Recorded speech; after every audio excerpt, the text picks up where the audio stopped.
Você sabia que o diagnóstico de algumas doenças no ombro podem te dar direito a receber indenizações da empresa em que você trabalha? As principais doenças no ombro causadas pelo trabalho são bursite, tendinite, síndrome do manguito rotador e capsulite adesiva, também conhecida como ombro congelado. Se você foi diagnosticado com alguma dessas doenças, esse vídeo é para você. Eu até já falei sobre essas doenças em outro vídeo aqui do canal e eu vou deixar o link dele aqui na descrição. Vale muito a pena conferir depois. Mas voltando aqui para as nossas indenizações, para cobrar qualquer uma delas, você vai precisar entrar com uma ação trabalhista contra a empresa. Esse tipo de processo costuma ser bem delicado e não é todo advogado que sabe lidar. E assim como esse tipo de caso costuma envolver valores bem altos, você precisa entender exatamente onde está se metendo. Mas fica tranquilo porque aqui nesse vídeo eu vou te mostrar como esse processo funciona, os documentos necessários e como dar início. Meu nome é Juliana, eu sou advogada aqui no MDN Advocacia e aqui no canal falamos sobre os direitos de quem se machuca ou adoece no trabalho. Então, se esse assunto te interessa,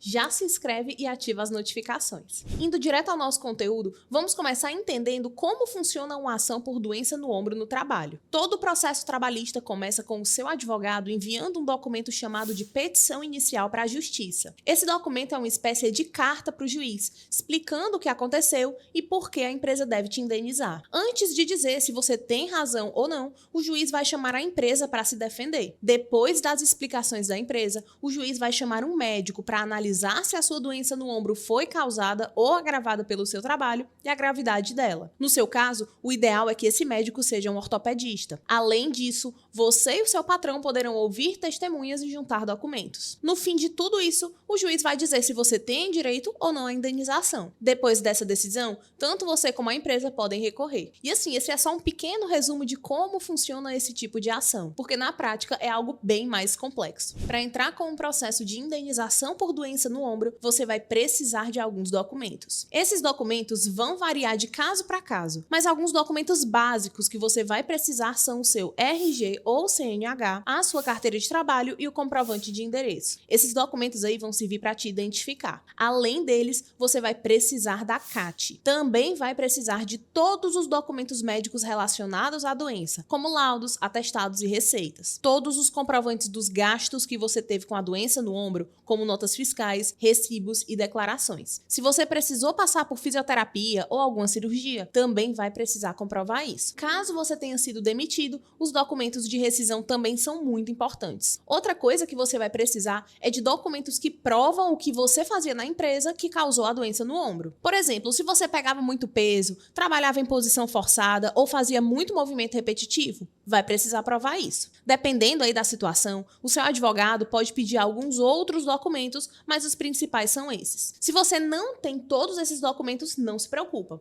Conversa com o seu advogado e explique quais estão faltando, e aí ele vai avaliar se o que você tem é suficiente ou não. Uma coisa que você precisa ficar muito atento é em relação ao prazo para dar entrada nesse tipo de ação. Isso porque tem muita gente que fica aí anos esperando e acaba perdendo os direitos. Mas antes de te mostrar esses prazos, eu preciso te dizer que aqui no canal a gente publica vídeos novos toda segunda, quarta e sexta. São vídeos sobre os direitos de quem se machuca ou adoece no trabalho. Então, se você ainda não é inscrito, já se inscreve e ativa as notificações para ficar aí sempre por dentro dos seus direitos. Agora, voltando aqui para o nosso conteúdo, existem dois prazos importantes, um de 5 anos e outro de 2 anos. O prazo de 5 anos começa a contar no momento em que você souber todas as consequências da doença no ombro. Já o prazo de 2 anos começa a contar quando você é demitido da empresa. Na prática, os tribunais vêm entendendo que nesses casos, o prazo de 5 anos vai iniciar a partir do momento em que você receber o auxílio acidente no INSS. Quando você não recebe o auxílio acidente, esse prazo é contado da perícia na justiça. E aqui tem um detalhe importante em relação aos casos graves, que causam sequelas permanentes. Quando você sofre uma redução da capacidade de trabalhar devido à sua doença no ombro,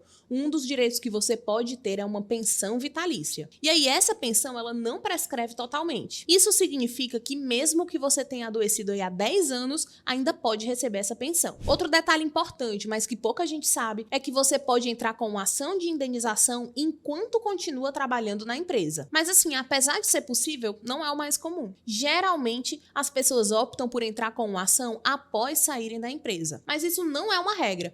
principalmente se após descobrir a doença, você não quiser continuar trabalhando nesse lugar. Você pode optar por aguardar sair ou entrar imediatamente. E, gente, uma dúvida que surge bastante por aqui é em relação ao tempo que uma ação como essa demora. Infelizmente, para nenhum tipo de ação trabalhista, existe aí um prazo mínimo ou máximo. A sua ação de indenização pode demorar meses ou até anos. Segundo as estatísticas do Tribunal Superior do Trabalho, um processo trabalhista que vai até a última instância demora aí cerca de 3 anos. Isso então significa que o seu processo só vai demorar 3 anos? Não, não significa. Pode ser que demore menos ou mais tempo, não existe uma regra. Nos últimos anos, eu vejo as ações de indenização por doença no ombro demorando aí cerca de 2 a 3 anos para serem resolvidas. Olha, agora presta muita atenção aqui. Esses assuntos envolvendo doenças do trabalho, a gente não aprende com profundidade na faculdade. Então nós, advogados, precisamos fazer cursos extras, pós-graduação e estudar muito para dominar esse assunto. E isso é algo que nem todo advogado está disposto a fazer. Então você precisa ter muita atenção na hora de escolher alguém para te ajudar em um caso assim. Porque se você contratar um advogado generalista que não sabe pedir da forma correta, você arrisca receber uma indenização menor do que você tem direito. Se você nunca contratou um advogado e não tem nem ideia do que levar em consideração na hora de escolher um bom profissional, a seguir você precisa assistir esse vídeo aqui. Eu também vou deixar essa playlist com vídeos só falando sobre doenças no ombro no trabalho. Se precisar de ajuda com o seu caso, é só deixar aqui nos comentários ou então falar com a gente lá pelo WhatsApp. Um abraço e até o próximo vídeo.